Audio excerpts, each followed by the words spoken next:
Hi, this is Dr. Chan with Crown Dentistry. Today we're going to be talking about dental bridges. We've been getting a lot of questions about dental bridges, so today hopefully we'll be able to answer some of your questions and give you more of an understanding of what dental bridges are all about. So a dental bridge is a restoration that we can make usually to replace one or more teeth that are missing in your mouth. So the way it works is that a restoration is made so that it will attach to usually at least two, sometimes more, teeth on either side of a space in your mouth. Usually that space has been created because a tooth that was there had to be taken out, or perhaps maybe the tooth was never there to begin with, and basically as a patient, you want a tooth in that space. So we make dental bridges in order to fill that space and give you teeth when there were none. So biggest difference between bridges and dentures are that bridges tend to stay in your mouth. Basically, they don't come out on a regular basis. And we put them in your mouth, glue them in, so they don't come out. Denture is something that is made to come in and out of your mouth for the most part. Dentures can be full, which means they'll replace all the teeth in your mouth, or they can be partial, which means they're just going to replace some of the teeth in your mouth. But like I said, the main difference between bridges and dentures are that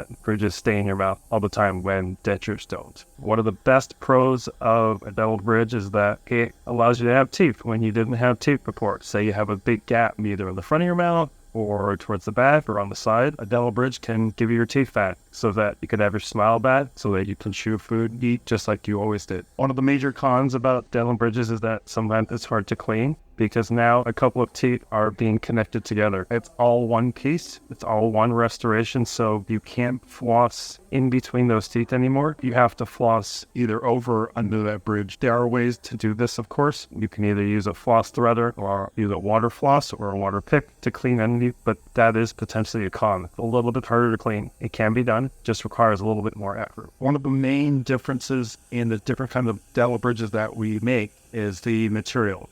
We can make them out of several different kinds of material. One of the most common materials that we use is some kind of porcelain ceramic. That's usually our preferred material to use in making a dental bridge just because they fit well, they are really lifelike, they look like teeth, and they tend to last a long time. Another material that can be also used is some sort of metal, whether it's gold or platinum or some sort of mixture of the two. Those can also be used. Also very durable, very well fitting in relationship to the teeth. One of the main disadvantages of metal bridges is the aesthetics. They don't look quite as lifelike, but they're also very good restorations, and they can also serve to do the same kind of things in terms of teeth replacement and getting your function back so that you can eat. One of the biggest discussions in dentistry right now is the how to replace teeth discussion. One of the main arguments or discussions that we have with our patients is whether or not to use dental bridges to replace a tooth or implants. We've talked about implants in other videos, just some of the advantages and disadvantages of implants. One of the main discussions we have with our patients is, should I put a bridge in here? Should I put an implant? One of the main things we talk about with the patient is time frame. Bridges can be made in a much shorter amount of time. So if you really need a tooth or some teeth for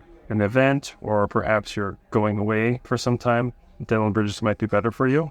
Again, if you have some time and you're able to work with us for several months at a time, dental implants may be a better option for you.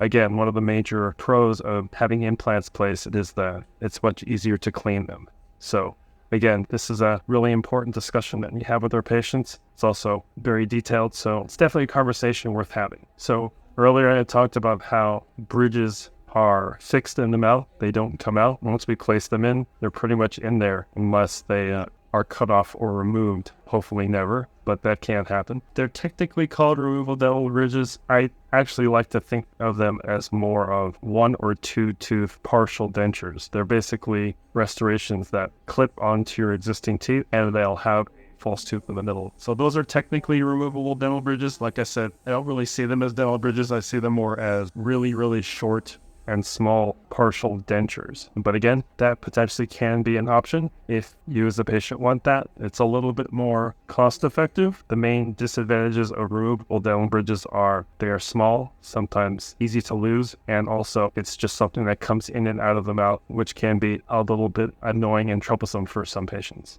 So we had talked about earlier about how bridges need at least 2 teeth to function. Technically, that's not always the case, although we usually do like to have a bridge be supported on both sides of the gap or the space with a tooth on each side. Special cases can be made to make a bridge where there's only an anchor on one side. So basically, you'll have one tooth as an anchor for the bridge, and you'll basically have a false tooth attached to the side of that tooth in order to close the space. And like I said, we tend not to like to do these bridges for the most part just because they aren't as stable and they can create more problems in terms of putting too much force on that one anchor tooth. However, in certain cases, this can be an option. Usually the only times that we would be doing a cantilever bridge would be on one of the front teeth and using the canine tooth as an anchor just because it's a big, strong tooth, and a lot of times it can't handle the force of supporting another false tooth on the side of it. The biggest benefit of a dental bridge is that it'll give you teeth where you didn't have teeth previously. Also, a big advantage is that if you do need work on any of the anchor teeth on the side of the space, it can be a way to take care of cavities and or fractures on either of those teeth on the side of the space.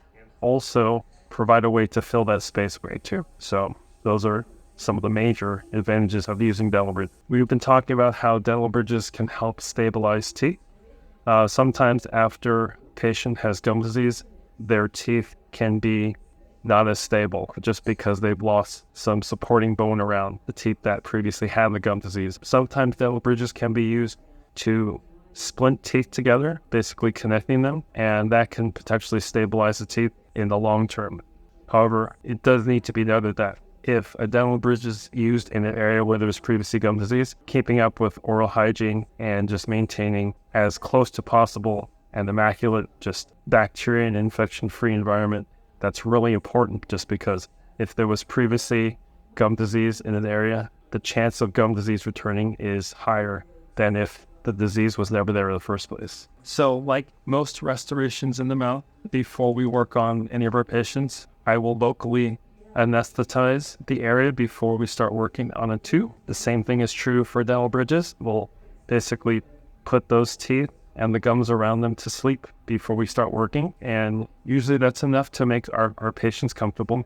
There are other options if you desire more, more comfort when we're working on you. We also have laughing gas as an option, nitrous oxide. We can also sedate you and not necessarily put you to sleep, but give you medication to make you more comfortable while working with you. But those are all discussions that we have with our patients before we actually start the procedure. So when we're getting ready to do the dental bridge, basically we have to, like I said, first put the teeth in the area to sleep. Then we have to remove any cavities or cracks or parts of the tooth that are bad or infected. But once the tooth is clean, then we have to shape the teeth. I'm talking about the anchor teeth now. We have to shape them so that a dental bridge can actually sit over it and be placed on these teeth. Once they're shaped to the correct specifications and tooth form, then we take some kind of mold or impression. That might be either physical impressions, or nowadays we can do digital impressions, which involve some photos and or scans. And at that point, either we'll send it to a lab or we can make it here in our office. The restoration will be made. At this time, obviously you've left the office, but you won't leave with just a hole in your mouth anymore. We'll put a temporary bridge in there in order to close the gap, and while the final restoration is being made, it'll also protect the anchor teeth that have been shaped. Once the final restoration is made by the lab or by our in-house lab, once it's ready, we'll get you back to the office. We will remove temporary, and then we'll glue the permanent restoration in your mouth. A lot of patients always ask, how long is this going to last? How long will this crown or this filling or this bridge last in my mouth? Obviously, a lot of it depends on you as the patient. I always tell our patients, the cleaner you keep it, generally, the longer the restoration will last. I usually like to shoot for between 5 and 10 years for a dental bridge to last. I'd say that's probably about the average lifespan of a bridge. It can last longer. Unfortunately, sometimes it lasts a shorter amount of time. That's about the average. We've talked about in other parts of this video about how important it is to maintain good oral hygiene. So got to be regular about brushing, regular about flossing, also being aware of your diet, just making sure you're not drinking or eating too much sugar. All of these things can increase the risk of cavities and just gum disease forming in your mouth. Also, tell people to be careful about what they eat. I always usually tell people, don't use your teeth as tools. Don't try to grab a piece of string and sap it with your teeth or open a bag of chips or something like that. Again, all of these things, people do them, but unfortunately it usually results in broken teeth or broken restoration. So if you're good about not using your teeth as tools, being good about your oral hygiene, and not ingesting too much sugar, whether it's through drinks or candy or cookies, you've given your dental bridge the best chance for success. So if you think that you having a space replaced, or you think that a dental bridge could potentially be an option for you, please call our office as soon as possible. Or we have people here who are able and willing to help you with whatever you need regarding dental bridge. I hope we've been able to answer some questions today about dental bridges. If you have any further questions or you're ready to take action, please call our office at 916-285-9678. We're here to help.